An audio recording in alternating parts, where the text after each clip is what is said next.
성도는 무엇으로 살아갈 수 있을까요? 성도는 무엇으로 살아야 됩니까? 성도는 어떻게 이 땅 가운데 살아가야 됩니까?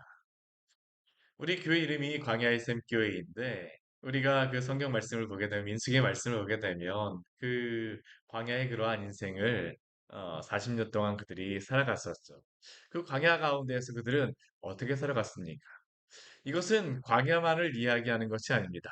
가나안 땅에 들어가서는 또한 그들이 무엇으로 살아가야 될까요? 오늘 1절 말씀을 보게 되면 내가 오늘 명하는 모든 명령을 너희는 지켜 행하라라고 말씀하십니다. 그리하면 너희가 살고 번성하고 여호와께서 너희의 조상들에게 맹세하신 땅에 들어가서 그것을 차지하리라고 하나님께서는 모세를 통하여 약속하여 주셨습니다. 그러나 이스라엘 백성들이 그 광야의 40년을 지나는 동안 하나님의 모든 말씀에 다 순종하였습니까? 그것은 아닙니다. 우리가 1절 말씀에 본 것과 같이 그리하면 너희가 살고 너희가 모든 명령을 다 지켜 행하라. 그리하면 너희가 살고 번성하고 또 그 땅을 차지하리라고 하나님께서 이것을 조건절과 같이 말씀하셨지만 사실 그들이 그 가나안 땅에 들어가는 것은 하나님의 은혜로 다 들어가는 것입니다. 그들이 무엇인가를 잘해서 들어가는 것이 아닙니다. 그들이 가나안 땅을 들어간 이유는 딱 한 가지예요. 그들에게 어떤 이유를 찾을 수가 없습니다. 하나님의 은혜입니다. 그 광야의 기간 동안 그들이 많은 불순종 가운데 하나님을 시험하고 많은 일들이 있었지만 그럼에도 불구하고 그들이 그 땅에 들어갈 수 있었던 것은 하나님의 은혜입니다. 우리가 바로 앞에 7장 말씀에서 그것을 보았었죠. 하나님의 은혜로 그들은 그 가나안 땅을 들어갔습니다. 그리고 그 땅에 들어간 그들에게 무엇이라고 말씀하시냐면 너희는 모든 명령을 지켜 행하라라고 말씀하십니다. 너희가 그 명령을 지켜 행하게 되면 살고 번성하고 또한 그것을 차지하게 된다라고 말씀하시죠. 그들이 그 들어가서 얻을 땅이 어떠한 땅입니까? 우리 7절서부터 10절까지의 말씀을 보게 되면 그들이 들어가서 그 얻을 땅이 어떠한 땅인지를 말씀해 주시죠. 오늘날 그런데 이 말씀을 보게 되면 오늘날 이스라엘 가보게 되면 이거 좀 약간 다른 모습 아닌가라는 그런 생각도 합니다. 왜냐하면 유대 광야 같은 경우에 보게 되면 거기는 뭐 여기에 나온 것과 같이 보이지는 않거든요. 많은 그러한 지역이 그 광야로서 불모지와 같이 보이기도 합니다. 그런데 이것이 예전에는 이 아수르라든가 뭐 그러한 그 역사의 기록에 나온 것을 보게 되면 이스라엘 백성들이 볼 때는 그렇지 않았던 것으로서 기록되어 있기도 합니다. 근데 그 오늘 말씀을 보게 되면 그들이 들어가는 땅이 어떠한 땅이었었는지 우리에게 말씀해 주는데 어떠한 곳이라고 말씀해 주냐면 아름다운 땅이라고 우리에게 말씀하십니다. 아름다운 땅, 아름다운 땅. 하나님이 그들에게 차지하게 하실 땅은 아름다운 땅입니다. 그들이 그 땅에 들어가서 그것을 차지할 것입니다. 어제 말씀에서 점진적으로 그것을 차지하게 할 것이다라고 말씀하여 주셨는데 그들은 그 땅에 가서 이 아름다운 땅을 차지하게 될 겁니다. 그곳은 어떠한 땅입니까? 골짜기도 있고 산지도 있고 시내도 있고 분천도 있고 샘이 흐르는 그러한 땅입니다. 살기에 좋은 땅이라는 것이죠. 이 그들이 지금 걷고 있는 그 광야와 같지 않습니다. 그것은 골짜기, 산지, 시내, 분천, 샘과 같습니다. 흡사 우리나라 비슷하다라는 것이에요. 우리나라. 근데 이스라엘의 광야라고 하는 그 유대 광야를 가보게 되면 제가 말씀드리지만 실제로 거기는 굉장히 높은 산도 있고요. 골짜기도 이렇게 있고 그곳에 이렇게 뭐 샘도 있기도 합니다. 근데 많은 물이 여기에 있는 것처럼 보이지는 않습니다. 그러나 분명한 것은 이러한 모습으로 하고 있어요. 그리고 그곳은 어떠한 곳이냐 하면 이 8절 말씀에 본 것 같이 밀과 보리의 소산지요. 포도와 무화과와 석류와 감람나무와 꿀의 소산지라고 말씀하십니다. 이 밀과 보리 같은 경우에는 언제 나오는 거냐 하면 가을서부터 시작하여서 봄에 얻는 그러한 곡식들입니다. 이 이스라엘 땅 같은 경우에는 곡식 농사를 언제 짓냐면 이 가을서부터 봄까지 짓는 겁니다. 겨울까지. 왜냐하면 그때 비가 내리기 때문입니다. 그쪽에 푸르른 광야를 보고 싶다. 언제 가야 됩니까? 겨울에 가야 됩니다. 광야의 꽃밭 같은 것을 보고 싶다 그러면 언제 가야 되냐면 겨울에 가야 돼요. 그곳에 가보게 되면 이 겨울이나 이때에는 바닥이 푸르릅니다. 이때에 그 곡식 농사가 되어지는 겁니다. 밀과 보리의 소산지요. 그러면 이 포도와 무화과, 석류와 감람나무와 꿀은 언제 얻을까요? 봄서부터 시작하여서 가을에 그 추수하는 곡식이죠. 여름에는 그래서 이 나무가 이 이스라엘 땅에는 푸르릅니다. 봄에는 겨울과 봄에는 땅이 푸르르고요. 이 여름이 다가오게 되면 땅은 완전히 그냥 뭐 황폐한 것 같이 보이지만 나무가 푸르러집니다. 그래서 그곳에서 무엇이 나오냐면 포도와 무화과와 석류와 감람나무, 꿀. 이 꿀이라고 하는 것은 진짜 벌의 꿀일 수도 있겠지만 대추, 야자 열매, 그것을 의미하기도 합니다. 그렇기 때문에 이 곡식 농사와 이 과일 농사가 사계절 내내 이루어지는 곳이 바로 이 가나안 땅입니다. 그때가 더 풀렀다 할 수 있을지 몰라도 그때에도 일어났다는 것이죠. 항상 풍족한 땅. 그래서 우리 구절 말씀을 보게 되면 모자람이 없고 아무 부족함이 없는 땅이죠. 아무런 모자람이 없습니다. 아무것도 부족함이 없는 땅입니다. 이 먹을 것만 풍족한 것이 아닙니다. 우리 구절 말씀에 뒤에 보게 되면 그 땅의 돌은 무엇입니까? 철입니다. 산에서는 무엇이 나옵니까? 동이 나옵니다. 이것은 무엇을 이야기하냐면 철과 동이 풍부한 곳으로 광물도 풍요로운 땅이 바로 이 가나안 땅이라고 말씀하시는 겁니다. 실제로 다 이곳에 가게 되면 구리 그러한 광산 같은 것이 예전에 했던 그러한 구리 광산 같은 것도 있고 사해 같은 곳에 가보게 되면 이 소금이 그냥 나옵니다. 이때는 소금이 굉장히 중요한 그러한 교육품이고 그러한 것이었었는데요. 이곳은 이렇게 풍요롭다라는 것이죠. 먹어서 배부르고 또한 찬송이 그 앞에서 나올 수밖에 없는 땅. 근데 한 가지 기억할 게 있습니다.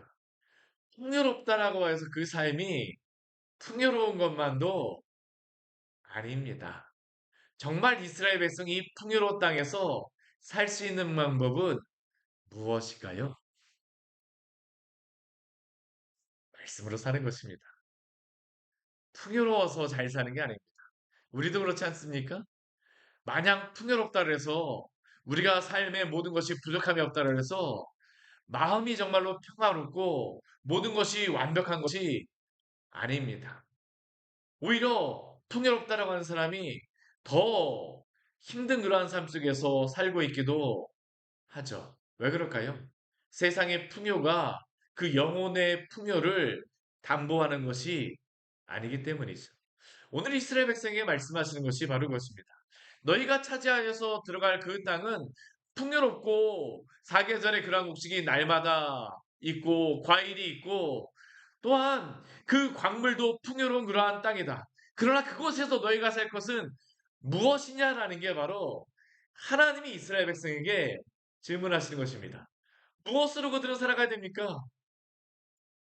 하나님의 은혜로 살아가는 것이죠. 하나님의 말씀으로 살아가는 것입니다. 오늘 1절 말씀에서 그들에게 너희는 모든 명령을 지켜 행하라. 너희가 살고 번성하며 그 땅을 차지하게 하리라라고 말씀하시며 그 땅이 어떤 곳인지를 말씀하여 주셨지만 그러나 그들에게 그 광야를 건너가게 하신 이유 그 광야의 그 훈련을 시키신 이유를 오늘 2절서부터 6절까지 해서 말씀하십니다. 왜 그들에게 광야를 지나가게 하셨습니까? 준비시키신 것입니다. 이 가나안 땅에 살도록 준비하신 것이죠. 무엇을 그들 준비하신 것입니까? 오늘 2절 말씀에 보게 되면 가나안 땅에 들어가기 전에 우리 이렇게 말씀하세요. 내 하나님 여호와께서 이 40년 동안에 내게 광야 길을 걷게 하신 것을 기억하라. 그들에게 이 광야 길은 사실은 어떠한 길이라고 할 수 있습니까? 고난의 길이었죠. 힘든 길이라고 할 수 있습니다.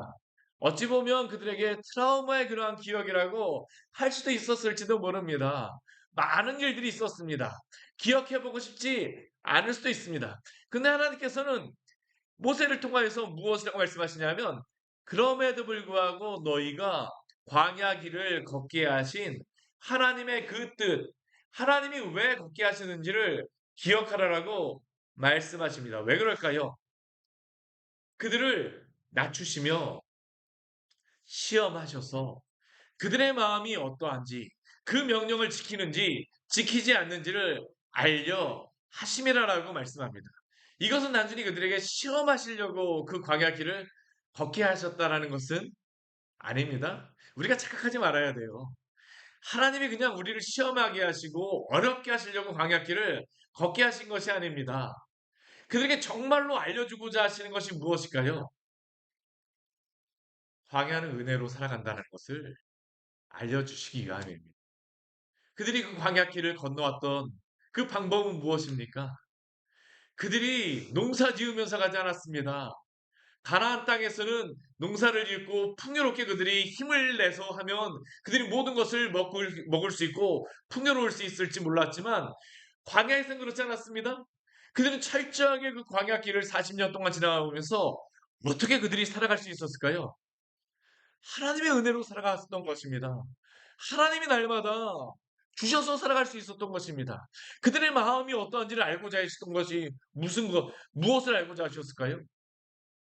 난 하나님의 은혜가 아니면 살아갈 수가 없습니다라는 것을 하나님이 그들에게 알려주시고 깨닫게 하시기 위하여서 그 광야의 길을 걷게 하신 것입니다. 제가 이 새벽 예배를 꽤 오랜 시간 동안 이렇게 계속 드리고 하다 보니까 이게 완전히 이제 습관이 되었고 어떠냐면 이게 하루에 잠을 제가 한 5시간, 6시간 정도만 자게 되면 예전에는 뭐 이게 더 잘 수도 있고 막 그랬었는데 지금 한 5시간, 6시간 정도만 되게 되면 그 시간만 딱 자게 되면 그냥 눈이 번쩍 뜨입니다. 별로 잠도 별로 안 와요. 눈이 말똥말똥해집니다. 예전에는 졸려갖고 이 새벽 예배 말씀 준비하거나 뭐 아니면 새벽 예배가 이제 졸리다 힘들다 그랬었는데 지금은 새벽 예배에 나오기 전에 오늘 전할 말씀이 뭐였지? 깨자마자 그 생각이 납니다. 막 그리고 어떻게 이 말씀을 뭐 잠깐 깨서 있을 때에도 어떠냐 하면 그냥 그 말씀을 머릿속으로 내가 이것을 더 강조해야 되고 이 말씀을 전해야 되겠구나라고 제 머릿속에 저절로 생각이 납니다. 왜 그럴까요? 오랜 시간 동안 습관이 됐기 때문이죠. 힘들어서 그런 게 아닙니다. 그냥 저절로 그렇게 됩니다. 왜 하나님이 40년 동안 광야의 길을 그들로 하여금 걷게 하셨을까요? 40년의 이 시간은 그들을 연단시키시고 그들을 단련하시는 시간입니다. 하나님의 은혜가 아니면 살아갈 수 없다라는 것을 그들로 하여금 깨닫게 하시는 시간입니다. 우리가 때로는 여러 가지 광야 같은 어려움을 겪기도 하지만 그 광야 같은 어려움 속에서 우리가 알아야 되는 것은 무엇입니까? 아이고 힘들어, 아이고 힘들어, 힘들어 못 살겠네가 아닙니다. 나는 오늘도 주의 은혜로 살아가는 사람입니다. 주의 은혜가 아니면 저는 살 수가 없는 사람입니다라는 것을 하나님이 이스라엘 백성에게 깨닫게 하시기 위하여서 이 광야의 길을 걷게 하신 겁니다. 그들이 광야에서 어떻습니까? 3절 말씀을 보게 되면 낮추셨죠. 줄이게 하셨습니다. 우리의 배꼽시계는 어떻습니까? 아무리 전날 저녁에 많이 먹어도 아침에 일어나게 되면 그 전날 먹었던 것이 다 사라지고 없습니다. 아침에는 어떻습니까? 또 배가 고프죠. 이스라엘 백성에게는 이게 매일의 연속입니다. 아니, 어제 그렇게 열심히 잘 먹었는데 아침에 일어나면 또 배고파요. 그러면 그들은 어떻게 할까요? 오늘은 뭐 먹고 살지? 오늘은 어떻게 살지? 이 광야 가운데에서 어떻게 살아갈 수 있을까? 내 삶은 어떻게 살아갈 수 있을까? 근데 그때마다 아침마다 하나님께서 베풀어 주셨던 것이 무엇입니까? 만나입니다, 만나. 이 만나의 의미가 무엇인가요? 우리 3절 말씀해 보게 되면 너도 알지 못하며 내 종상도 알지 못하던 만나를 이라고 말씀하십니다. 그들도 알지 못하였습니다. 그 조상들도 알지 못하였습니다. 아브라함이 만나를 알았을까요? 이삭이 만나를 알았을까요? 야곱이 만나를 알았을까요? 이들도 알지 못하였습니다. 오직 누구만 알았었냐면 이 광야의 길을 지나갔던 사람들만 봤던 겁니다. 이 만나의 이름조차도 그들은 알지 못하였습니다. 무엇이라고 부를지를 몰랐습니다. 그래서 만나라고 하는 단어 자체가 뭐냐면 이 마라고 하는 게 무엇이냐라는 그런 의미입니다. 만나하게 되면 이것이 무엇이냐라는 단어가 바로 만나입니다. 그들이 만나를 보면서 이게 뭐야? 이게 뭐야? 와, 이게 뭐야? 근데 모세를 통해서 먹으러 가십니다. 먹어보니까 어떻습니까? 달고 달콤하고 그들의 입에 쫙쫙 당기는 겁니다. 그들은 날마다 무엇으로 살아갑니까? 하나님이 주시는 그들이 알지도 못하는 그 무엇으로 살아간다는 겁니다. 알아서 먹는 게 아닙니다. 무엇인지 알지도 못하는 것을 하나님께서 먹여 주셨는데 그들은 그것을 먹고 살아갔습니다. 이게 바로 만나입니다. 하늘 나는 내일은 무엇을 먹고 살지? 이 광야에서 나는 무엇을 먹고 살지? 어떻게 살아가야 되지? 걱정하고 근심하였던 사람. 어제 그렇게 많이 먹었어도 내일 아침 지나고는 또 배가 고플 거야 라고 걱정하는 것이 아니라 그들은 그날도 무엇으로 삽니까? 주님이 주시는 그 만나로 살아간 줄 믿으시기를 바랍니다. 이게 바로 만나의 은혜입니다. 그들은 은혜로 살아갔던 것입니다. 성도는 무엇으로 살아갈까요? 주님이 주시는 은혜로 살아가는 사람들입니다. 내 인생이 이것이 무엇인가라고 말하는 사람들에게 하나님은 무엇으로 살아가게 하실까요? 이게 무엇인가라고 하는 그러한 것을 하나님이 주심으로 말미암아 하나님의 그 은혜로 말미암아 오늘도 살아가게 하시는 줄 믿으시기 바랍니다. 그래서 만나는 이게 중의적인 의미가 있어요. 우리들은 내 인생이 이것이 무엇이야? 나는 어떻게 살아가야 되라고 질문할 수 있을지 모르지만 하나님께서는 이것이 무엇인지 알지도 못하는 것으로 우리로 하여금 살게 하십니다. 하나님의 은혜로 살게 하시는 것이죠. 이 은혜를 알게 되어지는 사람들은 오직 누가만이 알 수 있을까요? 낮추시고 줄이게 된 사람들만 알 수 있습니다. 겸손한 사람들만이 알 수 있어요. 우리 팔복의 첫 번째 복이 그래서 무엇입니까? 심령이 가난한 자는 복이 있나니. 부유하게 되면 그들이 하나님이 만나를 주셨어도 그들이 땅에 떨어진 만나를 먹었을까요? 먹지 않았을 것입니다. 에휴, 땅에 떨어진 저 만나. 내가 저거를 왜 먹어? 그러지 않았겠습니까? 광야 가운데 하나님이 날마다 새벽 배송으로 제가 보내주셨다라고 말하지만 솔직히 한번 생각해 보십시오. 그들이 풍요롭다라고 하게 되면 광야에 떨어진 그 만나를 그들이 먹었을까요? 아니요. 누구에게만 그 만나가 하나님이 주신 것으로 보일까요? 겸손한 자에게만 보이는 것입니다. 우리가 부유하게 되면 풍요롭게 되면 하나님의 그 은혜를 알지 못합니다. 왜 하나님이 광야의 길을 그들로 하여금 걷게 하셨을까요? 낮추시며 너를 줄이게 하심으로 겸손함으로 겸손케 하심으로 오직 하나님의 은혜로만 산다라는 것을 알려주시기 위하여서 그들로 하여금 그 광야를 걷게 하셨음을 기억하십시오. 성도도 그렇습니다. 왜 때로 우리로 하여금 겸손케 만드십니까? 왜 때로 우리로 하여금 광야 같은 길을 걷게 하십니까? 나의 인생이 도대체 무엇인가라고 왜 우리로 하여금 때때로 한탄하게 하실 수밖에 없는 그러한 길로도 인도하십니까? 오직 하나님의 은혜로 살 수밖에 없다는 것을 알려주시기 위함입니다. 그러기 전까지는 우리는 하나님이 주시는 그 보물을 알 수가 없습니다. 오늘 이 만나가 무엇인가라는 것을 우리 뒤에 보게 되면 아주 분명하게 3절 말씀에 우리에게 말씀하시죠. 우리 뒤에 말씀 같이 한번 읽어볼까요? 내게 만나를 먹이신 것은 사람이 떡으로만 사는 것이 아니요 여호와 입에서 나오는 모든 말씀으로 사는 줄을 내가 알게 하려 하심이니라. 알게 하려 하심입니다. 그들이 스스로 알 수 없습니다. 하나님이 알게 하셨기 때문에 알게 되어진 것입니다. 그래서 만나는 은혜죠. 은혜입니다. 그런데 이 만나는 무엇입니까? 먹을 것입니다. 또한 이것은 무엇입니까? 말씀이라고 우리에게 분명히 알려주시죠. 이 말씀을 예수님께서 인용하십니다. 어디에서 인용하실까요?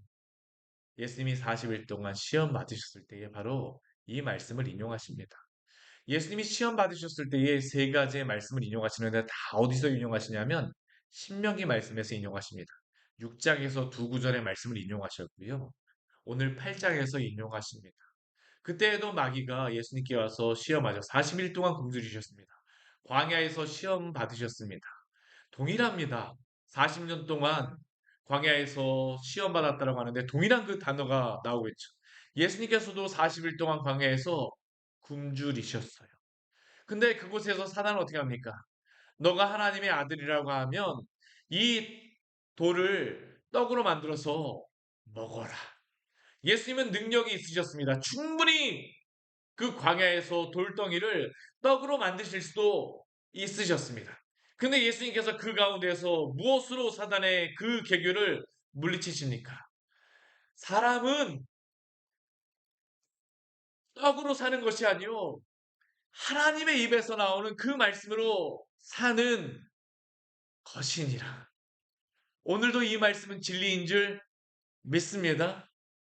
이 말씀이 광야에서만 진리가 아닙니다. 이 말씀은 풍요로운 그 땅에서도 진리입니다. 왜 하나님께서 이 말씀을 광야를 다 지나가고 난 다음에 그 가나안 땅에 들어가기 전에 그 적과 꿀이 이루는 땅에 들어가기 전에 이 말씀을 하실까요? 왜 40년 동안 그들에게 연단을 하셔야만 합니까? 광야에서만 하나님의 말씀으로 살아가는 것이 아니라 성도는 주의 말씀으로 살아가는 것입니다. 주의 은혜로 살아가는 것임을 믿으시기를 바랍니다. 성도는 주의 말씀으로 살아갑니다. 성도는 주의 은혜로 살아가는 것입니다. 예수님께서 직접 시험을 받으시고도 이 말씀을 하여 주시죠. 근데 이 만나의 말씀은 예수님께서 그냥 40일 동안 시험 받으시고 난 다음에만 말씀하신 게 아닙니다. 어디에서도 예수님께서 이 만나에 대해서 말씀하실까요? 오병이어의 그러한 사건 다음에 이 말씀을 예수님께서 말씀하세요. 우리 같이 말씀 한번 찾아볼까요? 우리 요한복음 우리 6장의 말씀입니다. 만나의 말씀이 우리는 시험에서만 나온다라고 하지만 예수님께서 이 만나의 참된 의미가 무엇인가라는 것을 요한복음 말씀에서 풀어서 우리에게 분명하게 보여주세요. 우리 요한복음 우리 6장 31절부터 35절까지의 말씀입니다. 6장 31절에서부터 35절까지의 말씀이죠. 우리 같이 한번 읽어보도록 하겠습니다. 기록된 바 하늘에서 그들에게 떡을 주어 먹게 하였다 함과 같이 우리 조상들은 광야에서 만나를 먹었나이다. 예수께서 이르시되 내가 진실로 진실로 너희에게 이르노니 모세가 너희에게 하늘로부터 떡을 준 것이 아니라 내 아버지께서 너희에게 하늘로부터 참떡을 주시나니 하나님의 떡은 하늘에서 내려 세상에 생명을 주는 것이니라. 그들이 이르되 주여 이 떡을 항상 우리에게 주소서. 예수께서 이르시되 나는 생명의 떡이니 내게 오는 자는 결코 줄이지 아니할 터이요 나를 믿는 자는 영원히 목마르지 아니하리라. 아멘. 참된 떡은 무엇일까요? 바로 말씀이신 예수 그리스도이십니다. 요한복음은 예수님을 말씀으로 소개하죠. 시작 자체가. 오늘 말씀에서는 떡이 말씀인 것을 우리에게 알려주십니다. 사람이 눈에 보이는 떡으로만 사는 것이 아니요 여호와의 입에서 나오는 모든 말씀으로 사는 줄을 내게 알게 하려 하심이니라. 그들이 가나안 땅에 들어가서 그들은 그러면 무엇으로 살아야 됩니까? 주의 말씀으로 살아야 됩니까? 성도는 무엇으로 살아야 됩니까? 주의 말씀으로 살아야 됩니다. 본질적으로 성도는 무엇으로 살아야 됩니까? 예수 그리스도로 살아가는 사람들입니다. 광야에서 예수 그리스도가 함께 있으면 꽃밭이지만 예수 그리스도가 없는 곳이 바로 광야입니다. 광야냐 아니냐는 눈에 보이는 많은 먹을 것이 있느냐 없느냐의 문제가 아닙니다. 그리스도가 있느냐 없느냐. 그 말씀이 우리를 움직이게 하느냐 아니냐가 광야인지 아닌지를 우리에게 알려주십니다. 그리스도와 함께 살아가는 사람들은 어떻습니까? 우리 4절 말씀도 우리 8장 4절 우리 신명기 8장 4절 말씀도 우리 같이 한번 읽어보겠습니다. 이 40년 동안에 내 의복이 헤어지지 아니하였고 내 발이 부르트지 아니하였느니라. 아멘. 그리스도로 살아가는 사람, 주의 말씀으로 살아가는 사람은 먹을 것으로만 풍족한 사람이 아닙니다. 의복도 신발도 주께서 우리에게 공급해 주십니다. 우리가 의복으로 사는 게 아니잖아요. 신발로 사는 게 아니잖아요. 시계로 사는 게 아니잖아요. 차로다 사는 게 아니잖아요. 아파트로 사는 게 아니잖아요. 우리의 통장으로 살아가는 게 아닙니다. 성도는 말씀으로 살아갑니다. 성도는 은혜로 살아갑니다. 성도는 주 예수 그리스도로 살아갑니다. 오늘도 주와 함께 사시기를 축원합니다. 같이 기도하도록 하겠습니다. 하나님 아버지, 오늘도 귀한 말씀을 통하여서 우리에게 은혜 주시니 감사합니다. 우리는 날마다 걱정합니다. 밤마다 걱정합니다. 내일은 어떻게 살아가야 될까? 도대체 내 인생은 이것이 뭐야? 다른 사람들과 비교하기에 내가 가진 재산은 너무나도 좋고, 내가 가진 집은 볼품이 없고, 내가 먹는 음식은 아무런 맛도 없고, 다른 사람들과 비교하기에 아무것도 아닌 것 같다라고 우리는 생각하며 살아가고 있지 않습니까? 도대체 이것이 무엇인가? 내 인생이 무엇인가? 근데 오늘 그 광야의 길을 걸어갔던 걱정이 많았던 그 이스라엘 백성들에게 이것이 무엇인가? 라고 하는 만나를 주심으로 하나님이 그들로 하여금 살게 하여 주셨습니다. 오늘도 성도는 주님이 주시는 만나로 살아가는 줄 믿습니다. 주의 은혜로 살아가는 줄 믿습니다. 우리가 잘 준비하여서가 아니라 이 땅에서 모든 것이 다 풍요로운 것이 아니어서가 아니라 차지한 땅이 아름다워서가 아니라 그리스도 때문에 그 아름다운 땅도 의미 있어지고 그리스도 때문에 광야도 꽃밭이 되어지는 줄 믿습니다. 오늘도 주의 말씀 붙들고 주의 은혜로 살게 하여 주시옵소서. 예수님 이름으로 기도드립니다. 아멘. 예, 오늘 말씀 같이 기억하시면서 기도하며 나가